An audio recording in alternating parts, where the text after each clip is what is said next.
మంత్రి కొండా సురేఖ దంపతులపై అధిష్టానానికి ఫిర్యాదు చేశారు వరంగల్ జిల్లా కాంగ్రెస్ నేతలు.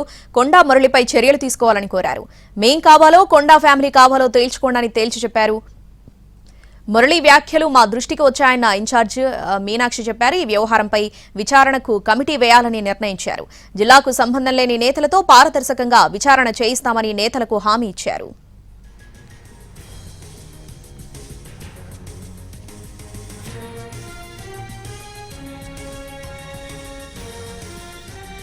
మంత్రి కొండా సురేఖ దంపతులపై అధిష్టానానికి ఫిర్యాదు చేశారు వరంగల్ జిల్లా కాంగ్రెస్ నేతలు. దీనికి సంబంధించి పూర్తి అప్డేట్స్ మా ప్రతినిధి చారి లైవ్ లో అందిస్తారు. చారి,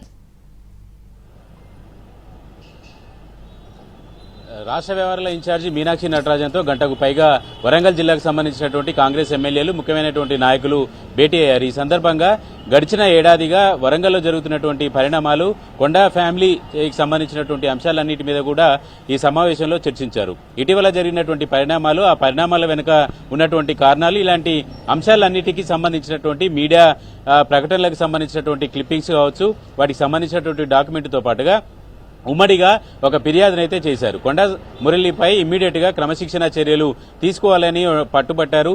అలాగే అనవసరంగా పార్టీలో అంతర్గతంగా ఉన్నటువంటి సమస్యలన్నింటినీ బహిర్గతం చేసి వాటిని పరిష్కరించుకోకుండా ఈ వివాదాన్ని మరింత ముదిరి పాకన పడేట్లా చేస్తున్నారనేటువంటి అంశాన్ని ప్రధానంగా ఫోకస్ చేస్తూ వచ్చారు. ఇటీవల కొండా మురళి చేసినటువంటి వ్యాఖ్యలు, కడియం శ్రీహరి మీద చేసినటువంటి వ్యాఖ్యలకు సంబంధించినటువంటి విషయాన్ని ఎక్కువ సీరియస్ గా తీసుకున్నారు. ఎందుకంటే ఏడాదిగా జరుగుతున్నటువంటి అంతర్గతంగా జరుగుతున్నటువంటి కలహం కాస్త కొండా మురళి మాట్లాడడం వల్ల ఇక అది బహిర్గతం అవ్వడం వల్ల అధిష్టానంతో తాడోపేడో తేల్చుకోవాలనేటువంటి ఆలోచనతో కాంగ్రెస్ పార్టీకి సంబంధించినటువంటి ముఖ్య నేతలు ఉన్నట్టు తెలుస్తుంది. దాంట్లో భాగంగానే ఈ సందర్భంగా పార్టీకి సంబంధించి తీవ్రమైనటువంటి నష్టం జరుగుతున్నటువంటి క్రమంలో పార్టీ నాయకత్వం ఒక ఆలోచన చేయాలి, వాళ్లే కావాలా మేమే కావాలో తేల్చుకోవాలనేటువంటి అభిప్రాయాన్ని కూడా వ్యక్తం చేశారు. ఏడాదిగా మేమెంతగా విసిగిపోతే ఇలాంటి కామెంట్ చేసి ఉంటాము అనేటువంటి అంశాన్ని కూడా మీనాక్షి నటరాజన్ ముందు స్పష్టం చేసినట్టు తెలుస్తుంది. వీటన్నిటిని విన్న తర్వాత ఇప్పటికే కొండా మురళి చేసినటువంటి వ్యాఖ్యలకు సంబంధించినటువంటి వివరాలన్నీ మా దగ్గర ఉన్నాయని చెప్పినటువంటి మీనాక్షి నటరాజన్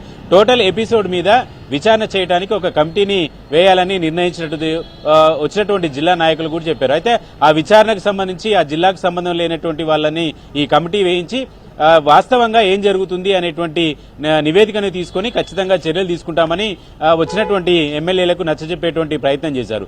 ఓవరాల్ గా వరంగల్లో జరుగుతున్నటువంటి నాయకుల అంతర్గత పోరు, అలాగే అంతర్గత ఆధిపత్య పోరుకు సంబంధించినటువంటి వ్యవహారం ముదిరి పాకన పడుతున్నటువంటి క్రమంలో అధిష్టానం జోక్యం చేసుకోవాల్సినటువంటి అనివార్యత అయితే ఏర్పడింది. ఎందుకంటే పార్టీకి సంబంధించినటువంటి నాయకులంతా కూడా ఇబ్బంది పడుతున్నామనేటువంటి అంశాన్ని మీనాక్షి నటరాజన్ ముందు చెప్పినటువంటి నేపథ్యంలో కమిటీ వేశారు. ఇప్పటికీ పీసీసీ కూడా పరిశీలకుల్ని నియమించామని చెప్పారు, కానీ ఇప్పటి వరకు పరిశీలకుల పని మొదలుపెట్టినట్టు పరిస్థితి కనిపించట్లేదు. కాబట్టి ఇప్పుడు మీనాక్షి నటరాజన్ కమిటీ వేయటం అంటే ముగ్గురు సభ్యులతో కమిటీ వేయాలనేటువంటి ఆలోచనతో ఉన్నట్టు వచ్చినటువంటి నాయకులకు చెప్పారు. కాబట్టి ఈ ముగ్గురు కమిటీ నివేదిక ఏం చేస్తుంది, ఎలా నివేదిక ఇస్తుంది, దానికి అనుగుణంగా అధిష్టానం ఎలాంటి చర్యలు తీసుకుంటుంది అనేది చూడాలి. మొత్తానికి వరంగల్ కాంగ్రెస్ నేతల మధ్య ఉన్నటువంటి పంచాయతీ ఇన్ఛార్జి మీనాక్షి నటరాజన్ దాకా చేరింది. ఇది ఎప్పుడు క్లోజ్ అవుతుంది, పరిష్కారం ఎలా దొరుకుతుంది అనేది కూడా చూడాలి.